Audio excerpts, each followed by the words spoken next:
Two-Tone Zone.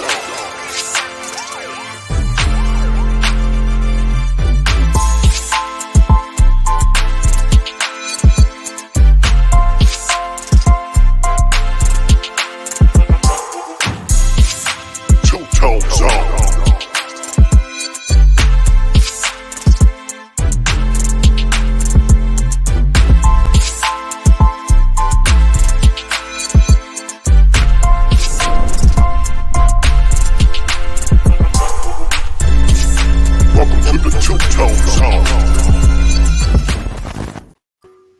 What's going on, Titan Nation? You are tuned into the Two-Tone Zone. I am your host, Mr. Two-Tone, and I got a full staff here in the building this evening. We got D Weez in here. D Weez, say what up, Titan Nation, bro.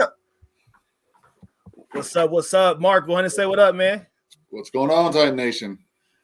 Man, we all know what's going up, man. We know what's going down, and hopefully, week 5, man, we can take care of business. But we didn't get to do a post-game show for week 4 against our loss against the New York Jets. So briefly, gentlemen, let's talk about it. Let's give our thoughts and opinions, and then we'll put it to rest. D Weez, I'm going to go ahead and start with you, man. What happened last Sunday? Inconsistency. Across the board. We had a lot of things go wrong. We had a lot of things that could have went right. But like we was talking about, those 3 field goals in the beginning of the game weren't enough.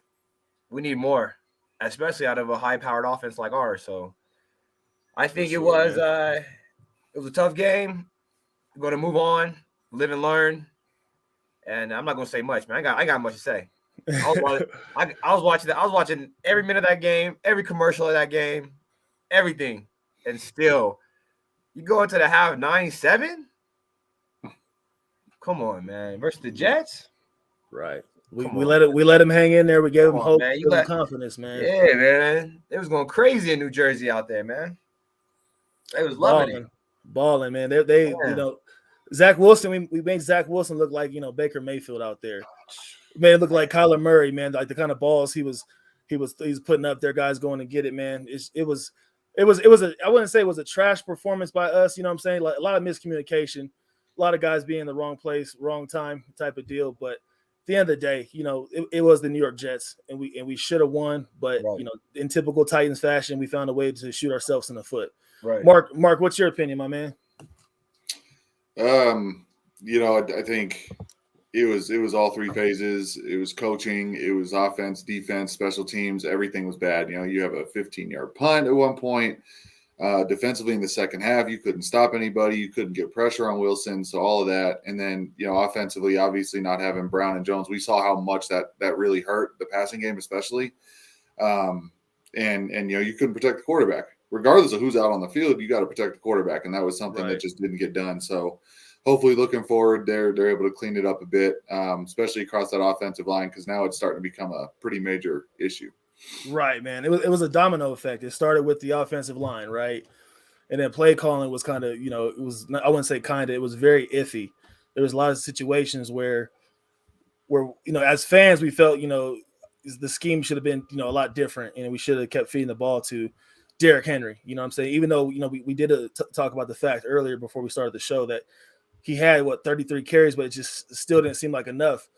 That's the type of game where you got to get Buddy into 40 carries. You see what I'm saying? Like things weren't clicking for us, and so the adjustments needed to be made. I would say from Todd Downing, but at the end of the day, he is still trying to figure himself out with this team. Figure out what works and what doesn't. But it doesn't make any excuses on his behalf, but it was a domino effect. Like I said, it started with the offensive line into play calling, and then special teams, and then defense started giving up some big plays, missing opportunities with fumbles, interceptions, and sacks. And it was a bug that was going around on the field, and everybody got sick from it. It affected everybody. So despite the fact we lost by 3 points, stats show we should have won that game. You know what I mean? Like from play counts, the amount of snaps we had, opportunities, from time of possession, we won the turnover battle.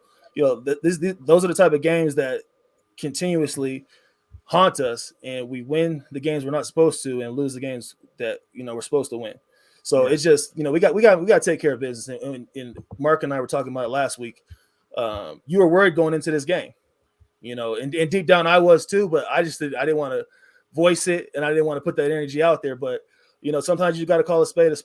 And that's why I love bringing you on the show, Mark, because you have that non-biased opinion. You know what I mean? You're not just gonna talk in terms of the Tennessee Titans, prevailing every single game. You're gonna spit the real and give folks the non-placebo pill. You know what I'm saying? Gonna give it to them in a real straight dose, man. So I appreciate that about you, and when you come on the show and what you bring to the two-tone zone, that element. So I appreciate that, dude. Yeah, no problem, man. Big time. So if you had to pinpoint, if you had to blame one phase out of the four, so I like to call it a four-phase game, which phase the most exposed the Tennessee Titans and gave us the biggest recipe for disaster last week? I'll go ahead and start with D Weez. You go say the line. The line. Okay, I'll agree 100%. That was Tannehill. He held on to the ball a few times. You see what I'm saying? But that was because in the first series he got sacked twice. Am I right?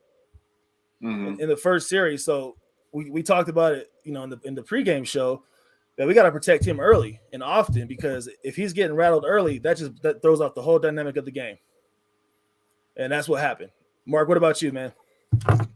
You know what, for me, man, it was definitely a tale of two halves. The first half, the defense played really well, and the offense was just not there.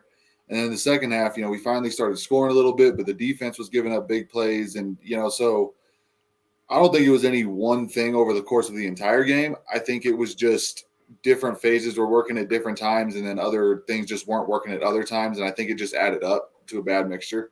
Right. Seven sacks. Seven sacks. That's ridiculous. But you know what? 7 sacks, we still had a chance to win.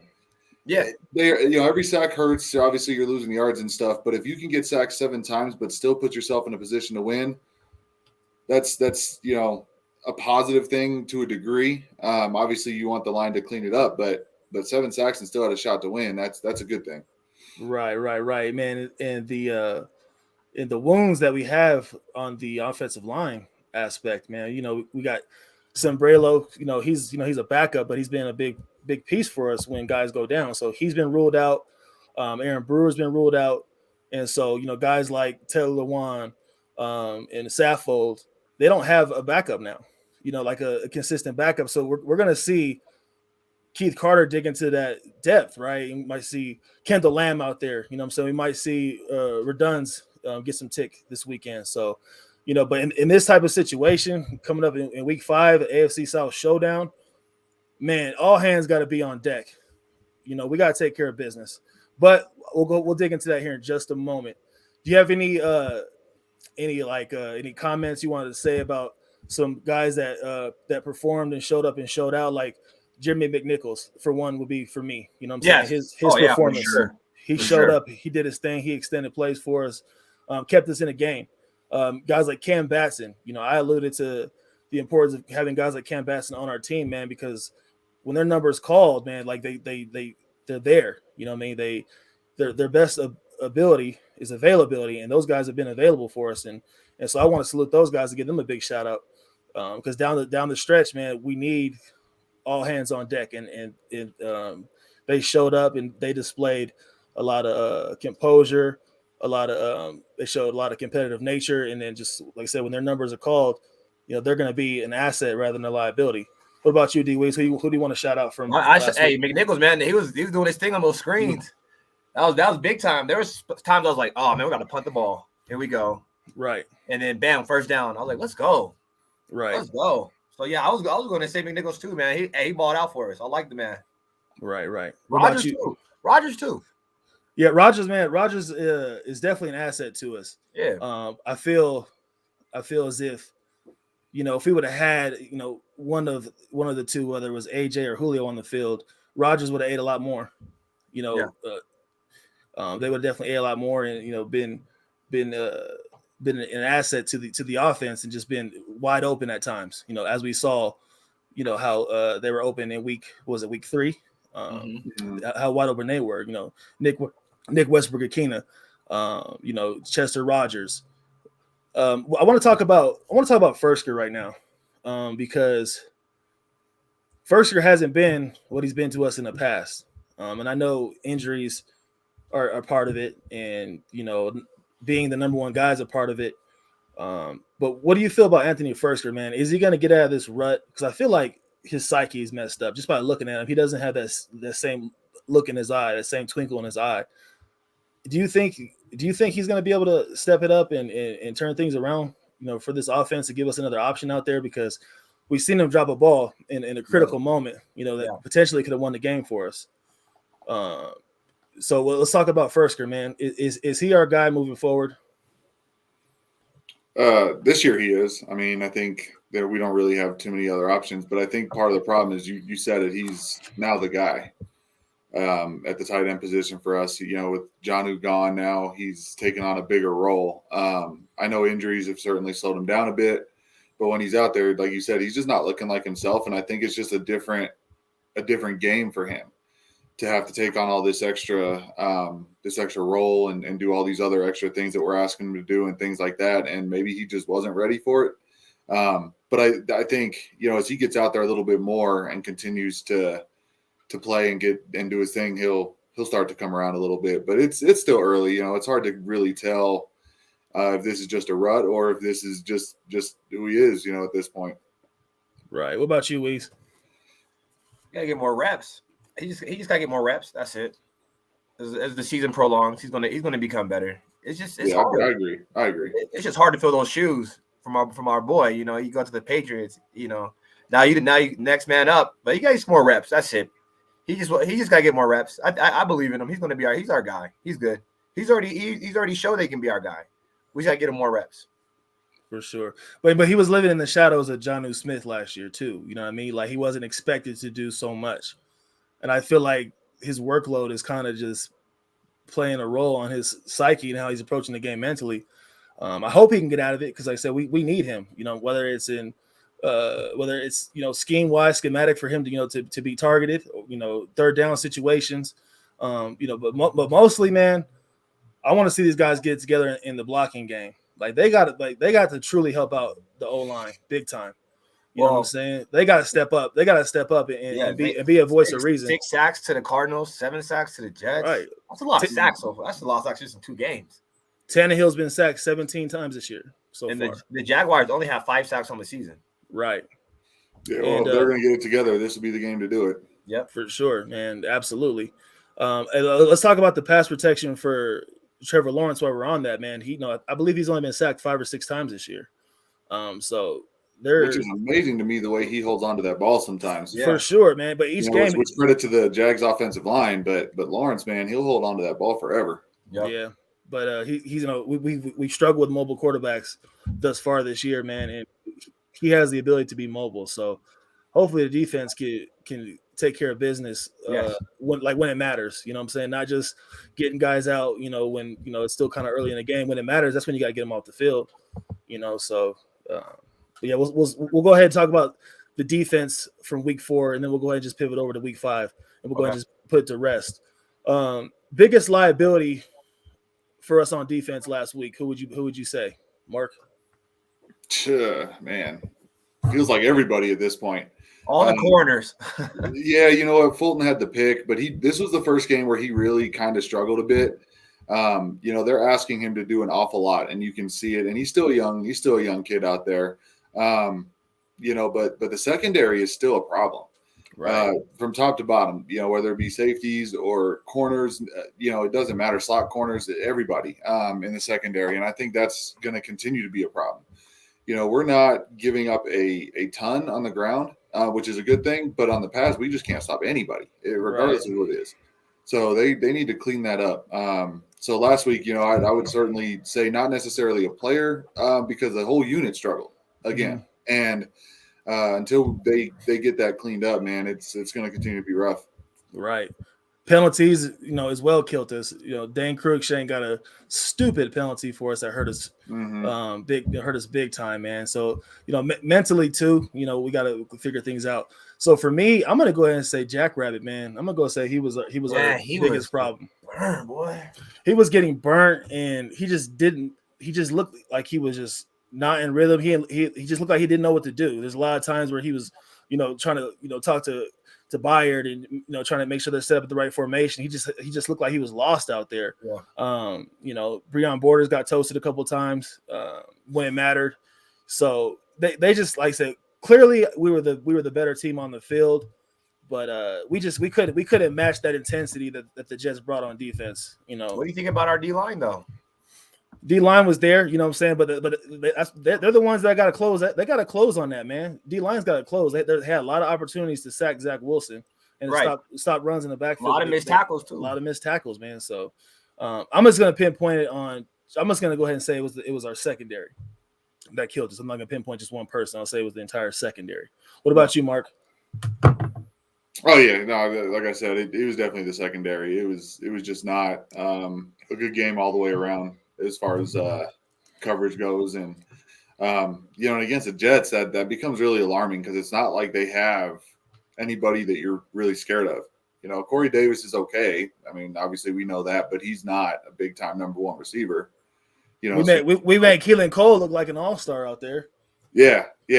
So I mean, you had guys toasting us that just don't do that typically. I mean, that it's not, so that, I mean, it's just concerning.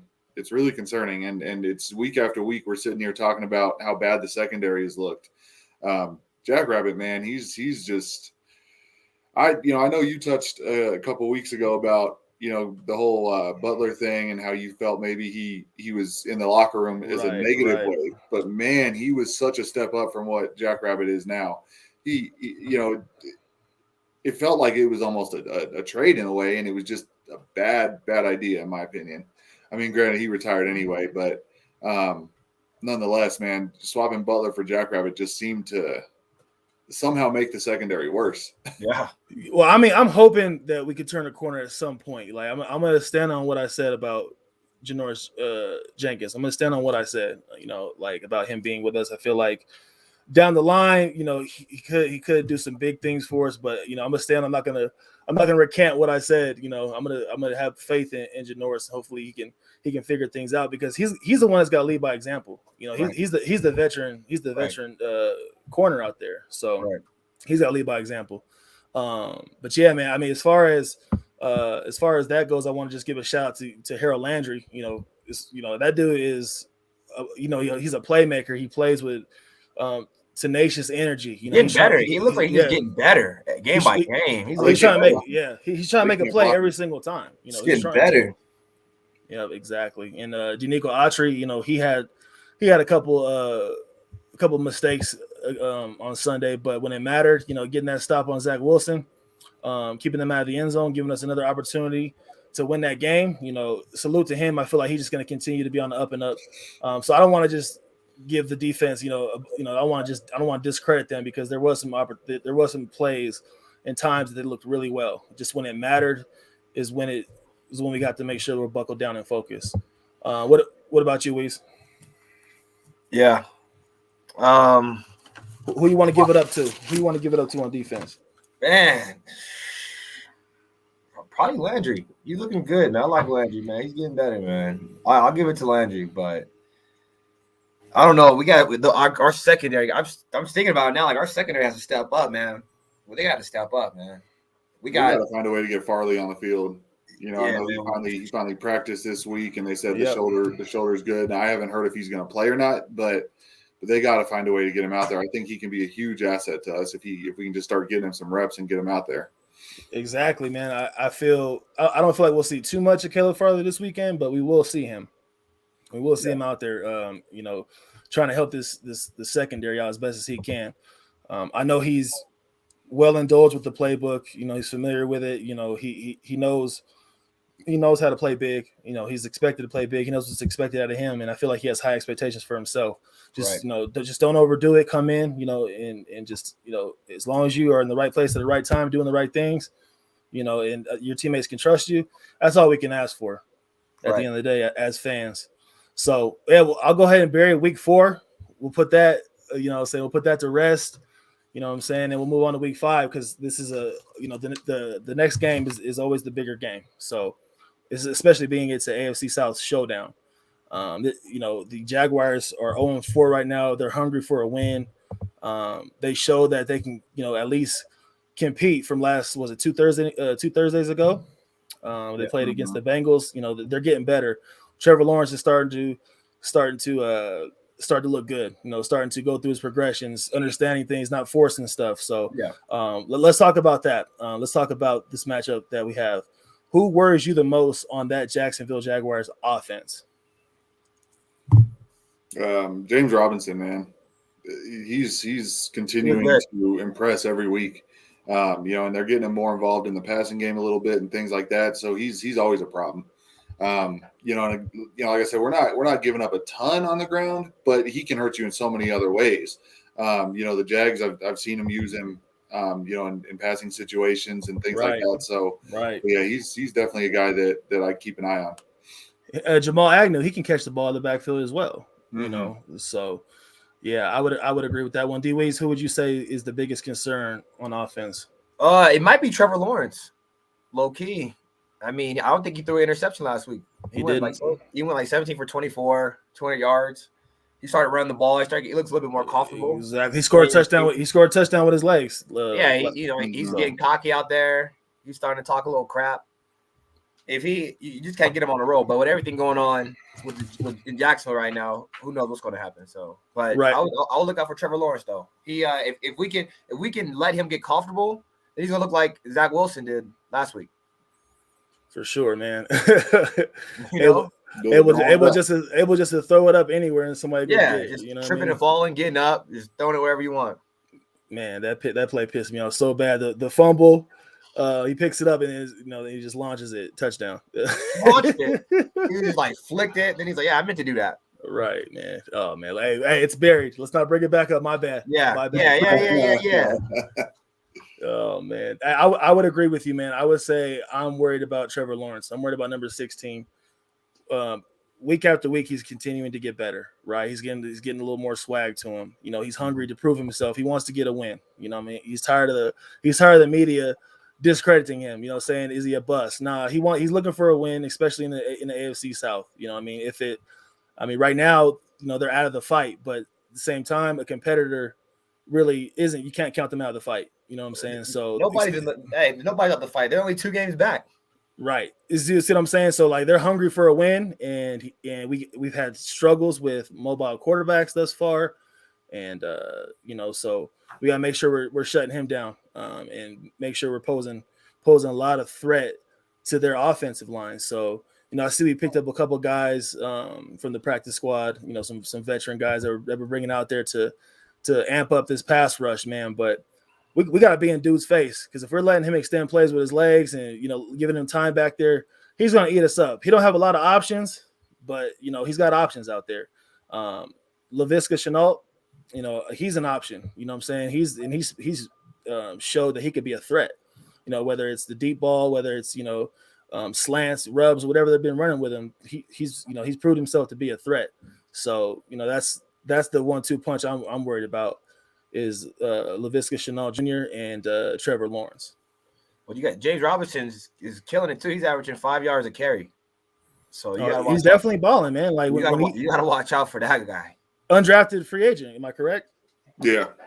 Yep. So yeah, he's got a point to prove. He had a number change from last year. So he's definitely in his element, and I would definitely say he is a factor. But I'm more worried about number 16. I'm more worried about him trying to prove a point and try to win this AFC South showdown, especially because years past, we've pretty much handled these Jaguars. They really haven't been a threat for us in the past 2 or 3 seasons. Well, when Derrick Henry goes home, it's showtime. Right. Duval, man, out there balling. So he's definitely had some historic performances against the Jaguars. Oh yeah.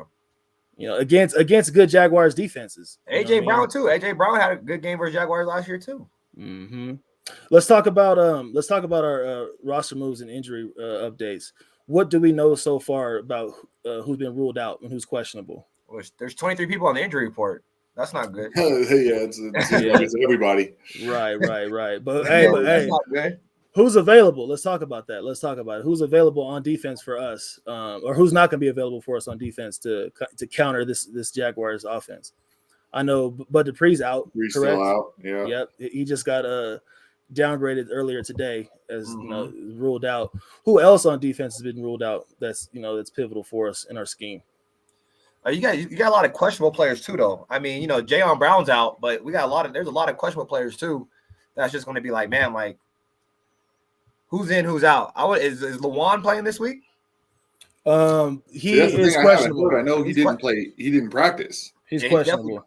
That's that toe, man. That toe's bothering him, huh? That Chandler Jones toe. He's still hurting from that, man. Oh man, when he's been out there, he's been almost a liability. Oh my gosh. So part of our our guys that are getting paid the big bucks, Bud Dupree's the most important person that's been ruled out on defense for us. Right. So with that being said, all hands on deck. Everybody's got to be the right place at the right time. Be on the same page, man. You know what I'm saying? Like, be consistent. And score some points for these Tennessee Titans, man. Our defense has got to score some points for us. They got to get things going, man. They got to get things going. And if they're able to capitalize, like if Fulton would have took that to the house, man, like that would have been for me just a game changer. I feel like the defense wouldn't have made those big mistakes down the stretch if we would have capitalized early and just kept that momentum up. Like every time the ball was snapped, we was making plays. That's the mentality our defense would have had if we would have turned that into a pick six. Right. Momentum. It's all about momentum in the league. You know that. Right. Who do you think is going to be our two-tone player of the game? Who's going to shine the brightest on defense for us tomorrow? If you had to make a prediction now, D Weez, I'll start with you. I'm just going to say out of good faith, I hope this man makes up for all the mistakes. I'm just going to go with Jack Rabbit. I'm just going to hope he just makes up for all the games that he's done got burned in last week. I hope he just steps up and proves why we had to go pick him up in the free agency, man. Right. I'm just gonna say him off rip. I got faith in him. I got faith he's gonna come back and kill it. 2 interceptions tomorrow. Let's go. Like it's kind of hard, like to kind of just discredit him this whole season because like there have been times where he's been crucial for us, right? Right. But then stupid penalties or getting burned. And I know where you're going. Like it's outweighing your good, man. And, right. So that's a good one. I like that one. What about you, Mark? Me, man, it's Landry. We have seen him have these games so far this year where he's almost unblockable. He doesn't really have too many sacks to show for it, but again, just watching these games, you can see the impact that he's having out there and making quarterbacks have to get out of the pocket and get away from him and things like that. I think this is the week it finally comes together and he gets a couple sacks. Right, man. I sure hope so. Right. For me, I'm gonna go with Autry, man. I like what Autry's been doing for us, man. I like the energy he plays with, man, and his passion. So I think it's going to come together for him as well. He's questionable too, though. He might not even play. He's questionable, man. But at the same time, if he's available, I feel like he's going to go out there and give it everything he got, man. And that veteran approach, that mindset that he has it's given that defensive line, some veteran perspective and showing the young guys really how it's done. Right. You know what I'm saying? So I'm gonna go ahead and give it up to Autry on that one. Let's talk about their defense real quick. Let's talk about the Jaguars defense. If you are Todd Downing, how are you approaching that, and who concerns you the most on the Jacksonville Jaguars defense? Mark, I'll start with you. It's always Miles Jack when you talk about the Jags right now. He's doing his thing and has been for quite some time, and really because he plays in Jacksonville, he is criminally underrated. Like when you watch that guy play, he plays with so much energy and so much swag, and he always is making plays. He's a guy that I would love to have on my team. So, I know when you watch him play and things like that, the things that he does for Jacksonville is pretty incredible. I make sure I know where he is on every play. Yeah, I agree with you on that one. And he's still looking for revenge on Derrick Henry, man. He's still looking for revenge on that. So he might still be waiting on that one, but right, I would be. You know what I'm saying? I definitely would be because every time that highlight is played, he's clearly on there. You know what I'm saying? Mm-hmm. So I definitely would try to make sure I can right my wrong on that one. Weez, what about you? I agree. Miles Jack, man, he's the man. He got 2 sacks. I think Gotsis has like the other 2 sacks for him or whatever. Yeah. But you gotta watch out for that line. I'll give it to those 2 dudes. Got a lot of energy and they're starting to make plays. I mean, Right. it trickles down, to linebacker, secondary. So just got to make sure we keep Miles Jack. Lawan, come on, baby. Right.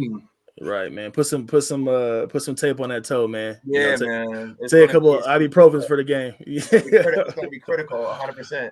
Right. I agree with the both of you on your guys' concerns.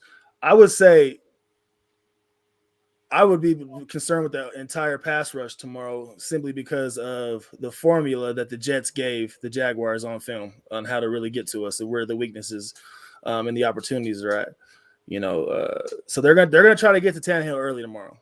So guys got to turn it up, man, and we got to figure out how to counter that. So if it's getting the ball out sooner, if it's Tannehill using his legs more often, you know what I'm saying? I would like to see him using his legs more often last week, but hey, that's in the past. So this week, if he has to use his legs, use them. You know what I'm saying? Like, I know he's trying to prove himself and stay in the pocket, not when he's under duress to still make the, good decisions. But so far it has not been working. So we got to do what we got to do to get him out of there, man. Right. You know what I'm saying? So if it's some rollouts, whatever, just get him out of the mix. Cause he's been hit so many times this year where defensive lines and that pass rush they're going to try to replicate what teams have been doing to us in past games. 17 times being sacked this year. Like, if I'm a defensive coordinator, man, I'm like, yo, let's eat. You know what I'm saying? Like, it's the opportunity's there. So, like I said, I'm making sure I'm taking care of that pass rush first things first. And then having AJ Brown back, I still think he's not. I mean, he's never going to be 100% again, but I still don't think he's going to be a huge factor for us out there tomorrow as far as like how we're using him. For me, I feel like he's more going to be used as a decoy, if anything. You know what I'm saying? And then if the opportunity, really? I do, man, because like if he sat out, like if he was ruled out against the Jets, and then he sat out against the Seahawks. Like he's not good, man. We've seen him in the past play with 2 knee injuries, which he had to get double knee surgery on the offseason. But like I said, even he's not right yet. You know what I'm saying? So I can see him being more used as a decoy, and that's still spreading the love around tomorrow. Yes, he'll be number 1. He'll be lined up and all around the field, but I don't think he's gonna be a huge factor for us as far as playmaking ability tomorrow. If I'm wrong, hey, I'll recant that. You know what I'm saying? I'll recant that because I made a wrong prediction. But I think his injury is more serious than what we're being told. Yeah, but then why risk it? I don't think they're going to put him out there to possibly risk further injury. AJ Brown isn't going out there to give it half speed. He's not going to go out there and play it safe. If he's on the field, he's going to ball out. I mean, that's just the way these guys are wired. So I don't know that I don't think they're going to force the ball to him, but I certainly think he's part of the game plan. I certainly think they got plays ready for him. I certainly think that he's going to be a significant part of what we're trying to do tomorrow. Yeah. Otherwise, like I said, I just don't know why you play him. Weez, what about you? What do you feel about AJ Brown's status? I think AJ is going to be. I think he's going to ball out. I disagree with you. I think I agree with Mark. Why even risk it? He's part of the franchise right now. You don't put him out there just to maybe, go half speed. You want to go full speed with that man. He had big games versus Jaguars last year, and we're looking for the same performance. I think he's going to ball out. Honestly, I think they're going to stack the box. I think they're going to get him with some nice play actions. I mean, he might get 8-9 targets, but I think he's going to get over 100 yards tomorrow. I believe so. Any touchdown. I sure hope so. They're going to be worried about Henry tomorrow, bro. That's all they're going to be worried about is Henry. They're going to stack that mug up, man. Not after the formula we saw, against the Jets, man. Like, yeah, but the Jets D line is built different than Jaguars D line. I hear you, but at the same time, it's just it literally took out everybody else. It was really like they were just so solely focused on. I mean, yeah, but we didn't have our receivers though. If we would have had AJ and Julio, been a whole different game. We all can honestly say that. Right. I know. I agree. If one of them was out there, but at the same time, man, like, you got to play the long game. But we beat ourselves though. We settled for the field goals. I definitely think they were feeling the pressure to get one of them back this week after last week. You know, Right. I certainly, Yeah, I mean, 100%. No, 100%. they definitely felt the pressure to get somebody back. But I also don't think on the other side that they're going to rush him out there if he's really not ready to go and be an impact player either. Right. I mean, you know, again, we saw a lot of, like I said, it felt arrogant last week to sit everybody and not play anybody or anything like that. You don't want to give the same kind of bulletin board material to Jacksonville. But, you know, like you said, with AJ just not being right over these last few weeks, I don't know why you risk it, especially with the Bills in Kansas City coming up, you know, in the next 2 weeks beyond this. You need these guys to get healthy. So if he's not healthy, he really shouldn't be out there. Right. You know, like I said, the reason why I'm saying decoy is just because you see like the effect that when he's on the field or who lives on the field, it just is other opportunity elsewhere. You know, if we're able to put this game to rest early tomorrow, like I said, don't expect him to get a bunch of snaps. Like I don't think I can't foresee him being the recipient of a bunch of targets. I can't see him, I see him making plays, but I just don't see him being the AJ Brown we're used to seeing right out the gate. I hope I'm wrong, but I mean I've hoped that he's played very well, like against the Seahawks. I predicted he was going to ball out. You know what I'm saying? But it doesn't always fall the way we predict. You know what I'm saying? But that's just my opinion. I hope I'm wrong. You know what I'm saying? I hope he is ready to go. And I hope the best for the Tennessee Titans. To go out there and do their thing and remain number one in the AFC South, because this is the game that really matters. So. I could see the game plan sticking to what's going to be best for the offense, not putting our players at risk. You know what I'm saying? The number one thing though, it needs to be to keep Tannehill upright. That's the number one thing. You know what I'm saying? Because even if AJ Brown is healthy, if we can't keep him upright, how is he even going to get the ball? Mm-hmm. Tannehill needs to run more. I mean, but I think honestly, I think he was told by upper management to not run, dude.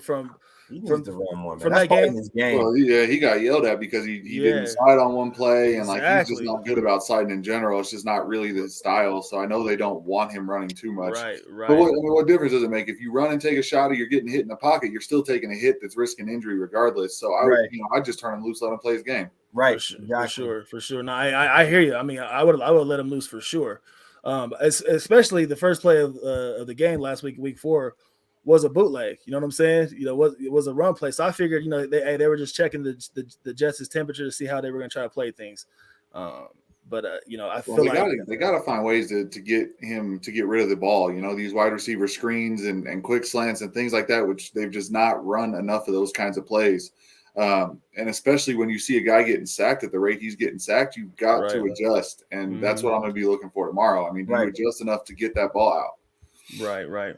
Yeah, I don't expect that same approach, as the Jets took against us last week, as the Jaguars taking the same thing. But it's just the formula's there, and the way we're putting it out there is that it's up for the taking. So we got to make sure we're taking care of business, and make sure it starts up front. So Ben Jones too, he was out with some neck stuff going on. So we saw how important he is. You know what I'm saying? What happened to Tommy Hudson? I didn't even get to Tommy Hudson, man. I think he fractured or broke his ankle. Did he? I don't think he broke his ankle.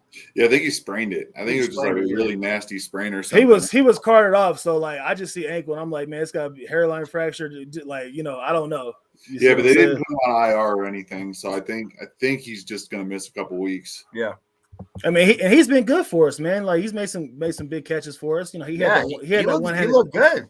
He had that one-handed snag against the Jets last week. That was pretty nice. It's pretty nasty, man. And there's opportunity there. So I'm excited to see what we're gonna do in week 5. Are we gonna crumble? Are we gonna continue to be the same us, man, or are we gonna just truly buckle down and be what we're destined to be, what people expect, as from the Tennessee Titans? Because as Titans fans, we shouldn't have these expectations. Oh, well, we're just gonna go out and blow it again. We should every Sunday we should have faith in our team, man. Deep down, a lot of times I am nervous about games going into it. But at some point we're gonna have to turn that corner, because it's just gonna continue to just be this cycle of just being mediocre. because ultimately it's going to fall on Vrabel, man. You know what I'm saying? So I don't want us to lose Vrabel. I really don't. But if something doesn't give, he's going to be on the chopping block. Yeah, but I mean, the Jets, they went on big plays, man. They just had big plays. That's it. It's not like, we had like they were just like dominating us. Like they're just big plays, man. They got lucky. But when you go up against like a team like the Bills, like you can't have that performance. No, 100%. No, they got big plays all day. But I'm saying, I'm not nervous yet. I take it with a grain of salt. I'm like, it was just big plays. I'm not nervous yet. Now, if the Jaguars do the same thing, then yes, there's going to be some problem. There's only 2 teams in the NFL that haven't won a game yet. I mean, the Jaguars and the Lions. I mean, I get nervous just because, you're talking about big plays and stuff, but those big plays were against the Jets. They were against guys that don't have those big plays typically. You're not going to see Corey Davis catch another 50-yard pass all year. So I mean, these are rookie quarterbacks reading our defense. Like, so yeah, that's what worries me is you have guys that are coming out doing this that don't, like, this is just not the way that they play. So from that standpoint, if the Jags come out and do it tomorrow, man, we're in a lot of trouble. A lot of trouble. You're right. A lot of trouble. Especially seeing that, trying to win games or trying to tie games with field goals is not going to be like our best option to make. You know what I mean? Like, it's not going to be the best decision. Randy Bullock, he made the field goals, throughout the game, but when it mattered, he tricked it. Granted, we can say that, hey, it was rushed. They should have gotten in a better field position, what have you. But still, it's just when it matters, like certain guys aren't capitalizing. You know what I'm saying? And we see we thought Johnny Townsend, replacing Brett Kern wasn't going to be a problem for us, but it showed it was. You know what I'm saying? Like from his very first punt. So everybody's got to be on point, and everybody's position matters. Everybody's job matters. So we can't discount or discredit or not hold things into perspective and talk about what it is and visualize what it is and what it isn't. We gotta be, I guess that's why you're here, Mark, for that non-bias, for that quote unquote non-bias feedback. As far as Derrick Henry goes, he's leading the league right now with touches and with yards. How do you think we're going to use him tomorrow? Are we going to use that same formula? Do you see Derrick Henry getting 30 to 40 touches tomorrow? Absolutely. He's on a different level. It was funny. I saw a stat the other day. Over the last 3 seasons when we played the Jags, the first meeting of the two, he only has like 167 yards total and 1 touchdown combined in those 3 games. In the second 3 games, he has over 600 yards and 10 touchdowns. So, like the second time we play the Jags, when it's deeper in the season, that's when Henry seems to pop off. However, this is a different Derrick Henry that we're seeing this year. He has never started this fast in his whole career. Nobody's been able to stop him. No one has an answer. The Jets were stacking the box all game. It didn't matter. Right. So I think again, and I've said this, a couple of times on the show, until he proves he can be stopped or until he proves that he's slowing down or that it's too much for him, you feed that man. Period. I don't care if it takes 40 carries. If that's what it takes to win a game, then you feed Derrick Henry all day long. Agreed, man. Agreed. And even when it looks like it's not working, still keep going to it. You know what I mean? And I would like to see, like I said, I would like to see McNichols run the ball a lot more, though.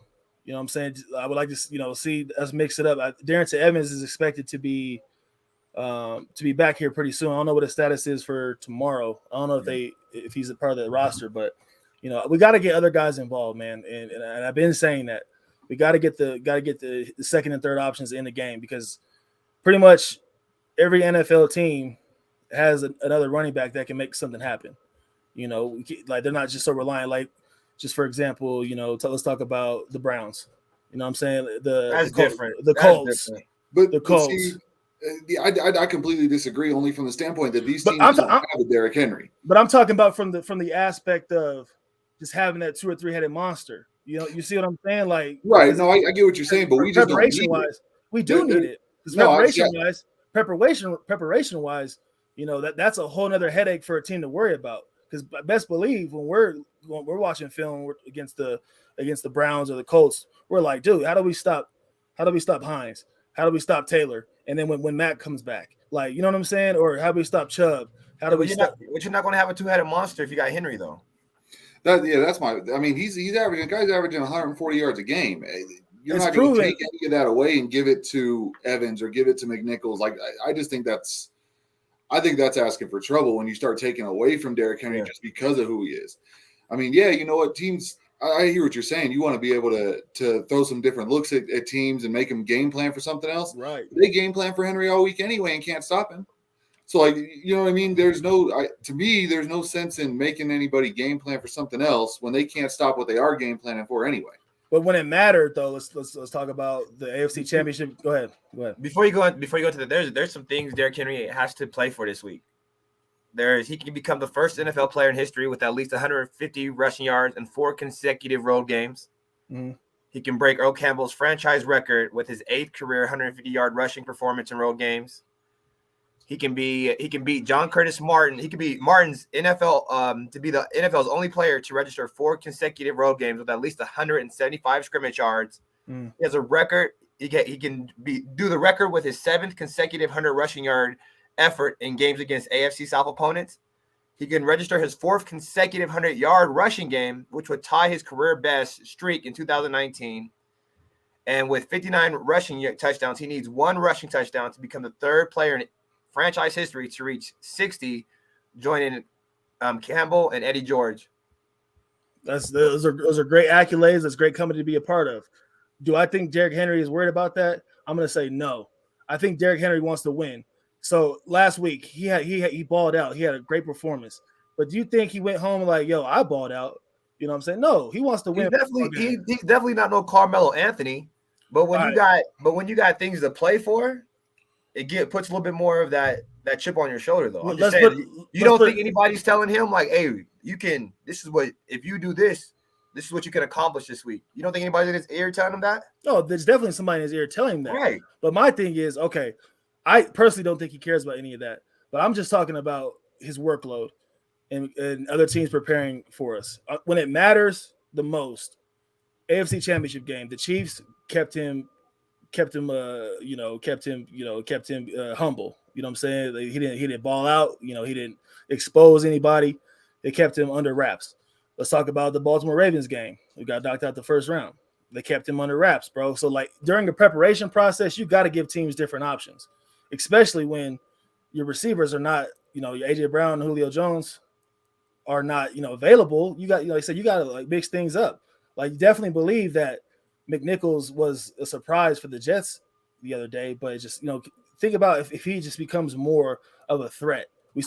I'm not saying like give this man Derrick Henry 20 carries a game and somebody else to workload. No, you got to mix it up and mix and match. It's just we got to find another option outside of Derrick Henry, you know, especially if our receivers aren't going to be available. I hear you. I'm just saying, I still think to an extent Henry's worried about records too. He's not just out there to be like, oh my, you know, of course he cares about winning first, but he cares about his stats as well. That has a lot to do with your own personal career in the league. I hear you, man, but he's already a Hall of Famer. I think he's worried about winning the title and getting 2,000 again.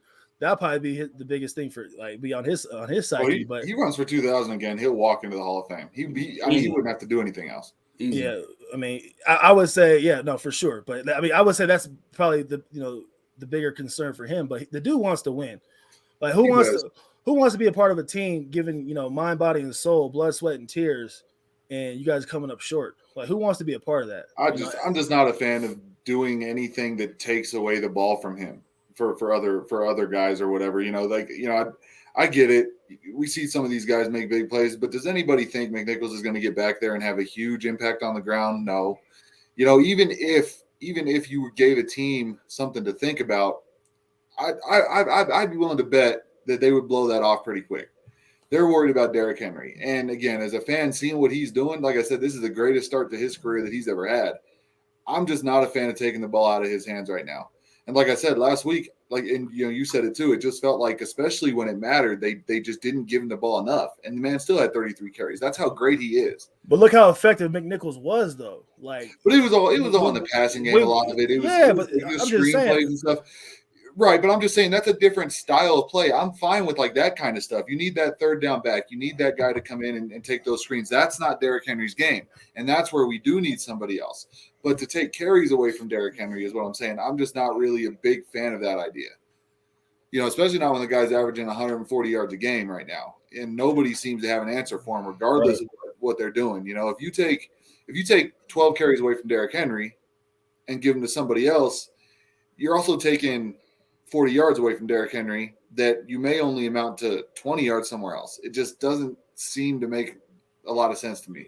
I'm just taking a look across the league, and I'm just seeing other teams being effective having that two-headed monster back there. You know what I mean? It's just I want to give us a different way to win football games. You know what I'm saying? But I think that's what makes us special is because we are different. When all the league is going right, we went left and done it a different way, and that's why we've been successful. That's why we've been good. You brought up the Ravens game and the Chiefs game, but look at the 9-7 team that we had where Derrick Henry was the guy up until that Chiefs game. I mean, we remember what he did in Baltimore. They had no answer for him. Right. So for every bad game that he has, which everybody has, you see these explosions the other side too. And there's no running back in the NFL that I could even think of that can match the output that Derrick Henry does. I hear you, but just think about it's a third and one situation, or it's third and goal or whatever, and you have McNichols in the backfield, and you expect there's going to be a pass being thrown now because like I said, we don't typically use McNichols to run the football. What if we did hand the ball out to McNichols and he scores for us, right? It just gives us a different element. I'm not talking about to be, every single matchup, every single game we're trying to, put him as part of the scheme, but we got to switch some things up though. And that's all I'm alluding to. You know what I'm saying? I just think if we had more options out there when we don't have our receivers healthy, it just gives us a better chance to win, So, I'm not asking for this whole change just to, imagine, just happen, just this quickly, you know what I'm saying? Just because I'm saying it, but I'm saying playing chess, not for another running back. We get it. Playing chess, not checkers. I'm thinking ahead for the future, man. You're asking for another running back. We get it. I'm asking for it. And pretty soon I'm gonna get to the point where I'm asking for another offensive coordinator. But as far the only person who deserves to get fired right now at this moment is Keith Carter, the offensive line coach. If you ask me, if there's anybody's job on the chopping block, I'm on him. I'm like, dude, what's going on? Trade Lewan. That's what we need to do. Yeah, no, unless Lewan's on that, on that stuff, he really hasn't been a factor for us. But it is what I'm hoping he gets back to it. All right, man. I don't want to end the show on arguing. Let's talk. Let's put out some bold statements out here. Let's throw out some stuff where we might be reaching, but then at the end of the day, we might be teaching. So let's talk about some bold predictions right now. I'll start with you, Weez. For tomorrow's game. Let's mimic it like last year. You got I think we went to the half 17-3 in Jacksonville, and we won the game 31-10. Well, that's a prediction for the score. I'm talking about just something that just typically does not happen in a game, as far as right now. So for my bold statement is, I think I said it last week too, that I'm hoping Tannehill walks away from this game being sacked 0 times tomorrow. That's my bold statement for tomorrow's game. I'm hoping that our defense has at least 4 sacks, and like I said, Janoris gets 2 picks, just to show that he's a baller. Okay. So some redeem moments, so he can redeem himself a little bit. I got you. Yeah, I'm with that. What about you, Mark? I think this is going to be the game where the offense finally clicks. With that being said, I think we're going to see Tannehill go over 350, AJ go over 200, we go over 150, all in the same game. And I think everything's going to click. I think everybody's going to ball out tomorrow, and everyone's going to eat, man. Right on. That's really bold right there. Gotta eat. Mm-hmm. I like it. My expectations for tomorrow are not very high. I just expect us to go out there and play complimentary football, just to take care of business. So, but man, those are definitely pretty bold. Let's talk about the AFC South matchups across the league tomorrow. So of course, we have us. We have the Jacksonville Jaguars tomorrow. But let's talk about the Texans. Texans have the Pats tomorrow. I'm not worried about it. Hey man, you got to pay attention to it, man. It's you got to pay attention to it, regardless of what you're saying or what how we feel. We got to pay attention to it because they could keep us out of the playoffs. Anybody can keep us out of the playoffs. If we plummet, if we take a turn for the worse, if we go left when we're supposed to go right, man, that just puts us. I'll give you a bold prediction, man. Houston won't win another game. Thank you. Houston's not going to win another game, especially with Davis Mills playing quarterback. They at least when they had Tyrod, they looked like an NFL team.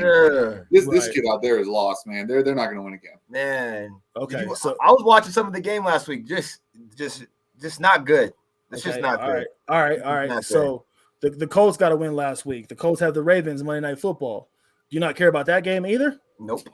No, I think the Ravens are going to handle them. Indy will come around a little bit as the season goes on, but they ain't going to be Monday night. Nope. Okay. All right. Well, I'm not going to talk too much about it because you guys are just so sold. You know what I mean? It's 2 against 1 right now. You can't, man. There's no way those games. No, there's no chance. Houston could stick with New England for a little while. I'm just saying they're not going to win. No. I mean, that could be a good game. It might end up being a 3 or 4 point game. They're just not going to come out on the winning side of that. I don't think they're going to get in there and get rolled. I mean, New England hasn't looked great, but Indy, they're in trouble Monday night. All right. I mean, you just got to worry about next week when they play each other. That's it. That's going to be. That's going to be a real question. Who's going to win between the Texans and Colts? I mean, I could say that I can go either way with that game, but I don't think either of them have a shot this week. I hope you two are both right. You know what I mean? But I'm trying to. But excuse me, I'm trying to take the non-biased approach as Mark does. I'm just trying. You're starting to sound like me a little bit. I'm just trying to be a little more realistic, man, because at the end of the day, I have to grow as a Titans fan. You see what I'm saying? Because I want to be able to do shows if we lose big games, or if I want to be able to just overcome it and not let my feelings and emotions get into the way of things. You know what I'm saying? So I'm trying to take a different approach in that regard. But it's just something to keep your eyes on, fellas, because as you know, in typical Titans fashion, sometimes we tend to shoot ourselves in the foot. So it's not. I don't think just because they're not winning. You know what I'm saying? But if we just start losing, that just gives them hope. You know what I'm saying? So hopefully we can go right and not go left. Hopefully we can right our wrongs sooner than later and turn the page. So that's all I got to say. But let's talk about predictions for tomorrow's game, week 5 against the Jacksonville Jaguars in Jacksonville. What do you predict the score is going to be? I'll go ahead and start with Mark on this one.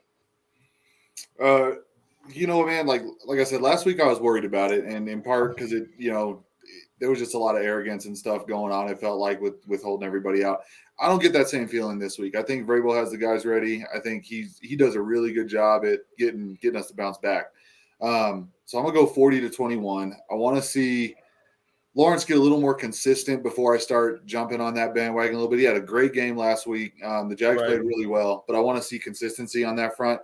And I think, Derrick Henry owns Jacksonville. Let's just call it what it is. He's their daddy. And until they can slow him down or stop him, I think Henry's going to have a really big game again. 40-21. 40-21, Mark's prediction. D Weez, what do you predict tomorrow for the score? Like I was saying earlier, I think they're going to mimic last year. I think it's going to be if Titans going to jump ahead quick, shut down all that momentum from Jacksonville. 17-3, halftime, 31-10 in the game.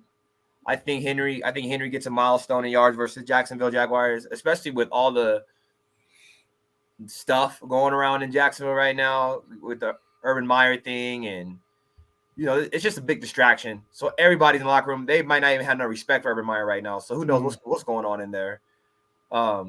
It's a great time for Tennessee Titans to capitalize on that and make sure that we get back to Tennessee football and just pound the rock, make big plays of our own, get A.J. Brown, get his momentum back, get his blood flowing. So I think we come out and dominate. I don't think the Jaguars even get over 2 touchdowns, to be honest. I got you. I like what you're saying. I like the outcomes. They're all dubs, man. So I'm definitely rocking with it. For me, I'm going to go 38-17 Titans.